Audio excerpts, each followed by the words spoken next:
Halo, assalamualaikum warahmatullahi wabarakatuh. Jumpa lagi dengan saya di sini. Nah, teman-teman, kali ini saya akan mencoba untuk men-share satu video tentang sebenarnya tutorial Shutterstock itu menurut saya nonsense dan intinya adalah di-approve. Nah, untuk kalian yang baru bergabung di channel ini, nama saya Herwin Bahar dan kalian menonton channel Microstock dan Traveling.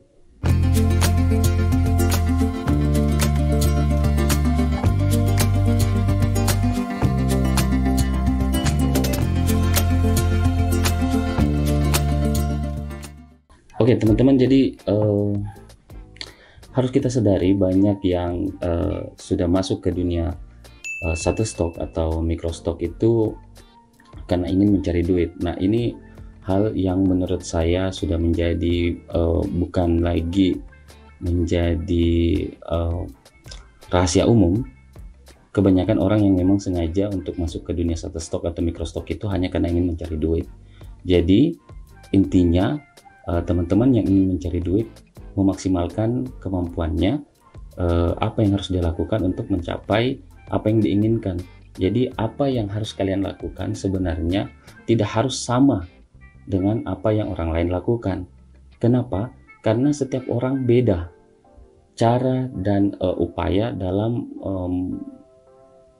memuluskan tujuannya. Seperti halnya dengan di Microstock, ada orang yang melakukan hal tertentu, tapi belum tentu kalian dapat melakukan itu meskipun kalian mencontoh atau meniru dengan apa yang mereka lakukan. Itu yang saya bilang tadi, bahwa setiap orang punya cara tersendiri, rezeki tersendiri.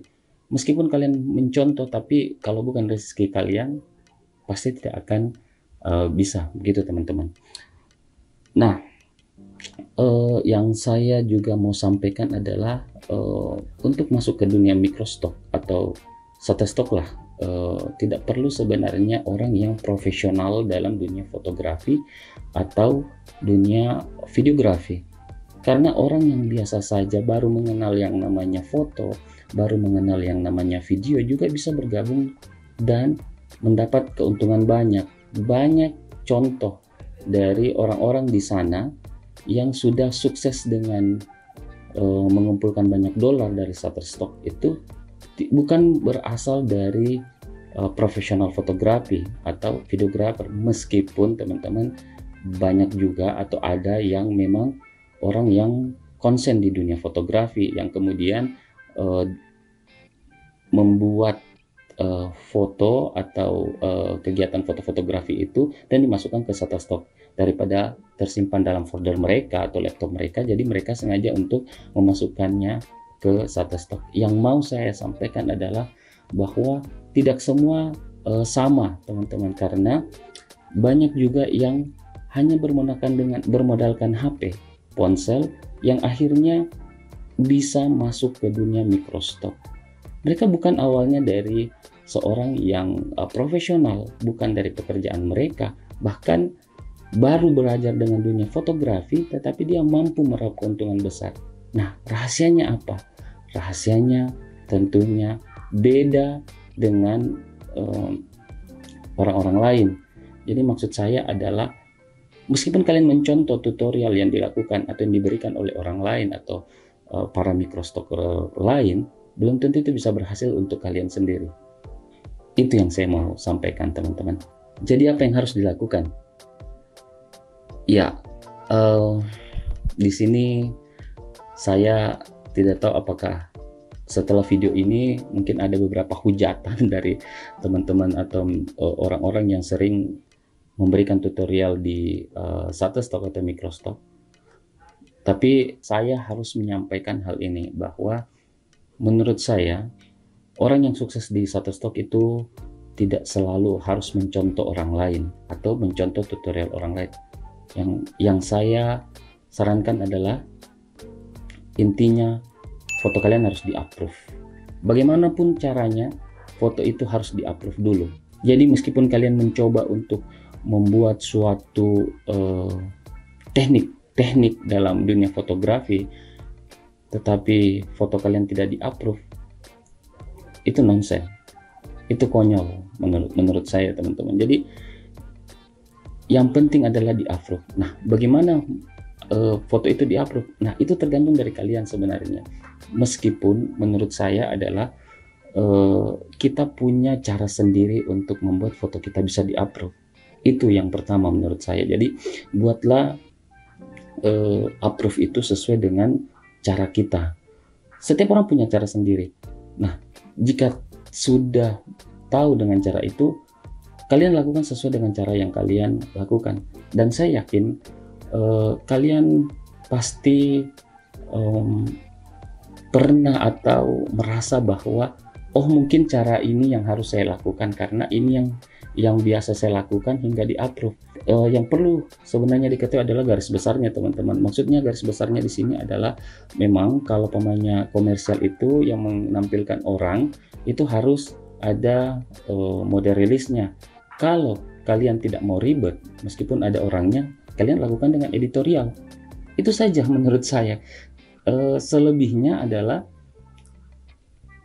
kalian bisa merasakan sendiri. Oh, dengan mengupload seperti ini, membuat caption seperti ini, ternyata di-approve. Membuat foto seperti ini, pencahayaannya seperti ini, itu di-approve. Ada beberapa orang yang mungkin menggunakan teknik-teknik segitiga exposure, membuat bagaimana pencahayaan, bagaimana ISO dan segalanya. Menurut saya itu bukan yang utama. Meski memang itu perlu, tetapi menurut saya nonsens semua. Karena apa? Yang penting adalah di-approve. Bagaimana kalian bisa menjual suatu foto atau video di dalam Microstock kalau di-approve saja tidak? Kalian sudah menggunakan teknik-teknik fotografi, kalian sudah menggunakan teknik segitiga exposure, menggunakan lighting, menggunakan hal-hal lain, ternyata tidak di-approve.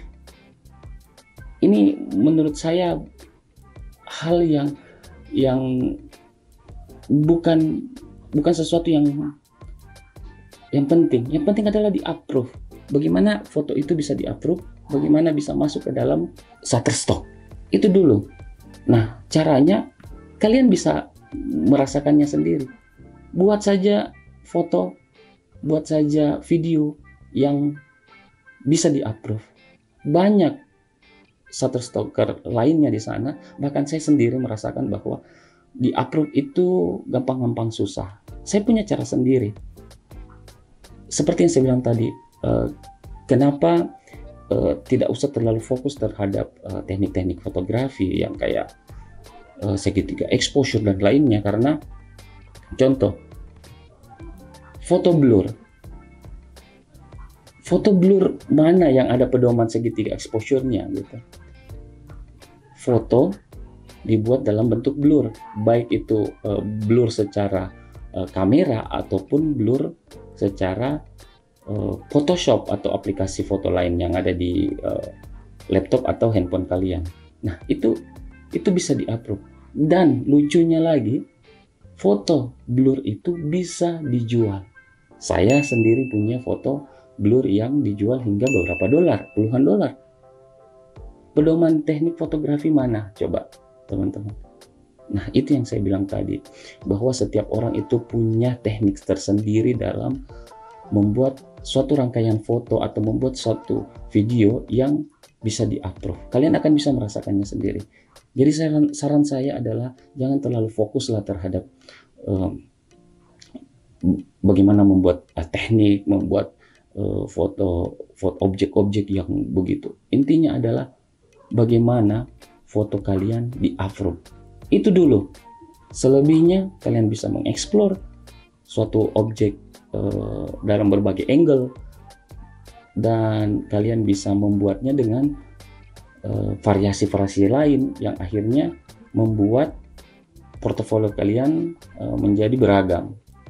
Seperti itu teman-teman. Jadi saya sarankan tidak usah terlalu banyak mengikuti tutorial orang lain. Bahkan tutorial-tutorial yang pernah saya sampaikan itu sebenarnya itu berguna buat saya, belum tentu berguna buat kalian. Intinya, jika ada foto kalian yang sudah di-approve, video kalian sudah di-approve, pelajari itu. Yang nantinya kalian bisa membuat, ciptakan sendiri bagaimana feel untuk foto kalian bisa di-approve di Microstock atau tentunya di Shutterstock. Seperti itu teman-teman. Jadi saya sarankan kalian berbuatlah atau membuatlah foto yang sebanyak-banyaknya yang bisa kalian approve. Buat caranya, rasakan caranya, dan setelah ada di approve, pelajari bagaimana kalian bisa mengapprove itu, di approve itu, bagaimana kalian bisa membuat foto yang akhirnya di approve. Pelajari secara detail, tidak usah terlalu dengarkan orang lain. Oke teman-teman, sekian dulu untuk kali ini, dan jangan lupa untuk subscribe jika menurut video yang saya sampaikan ini berguna. Sampai jumpa di video berikutnya. Bye.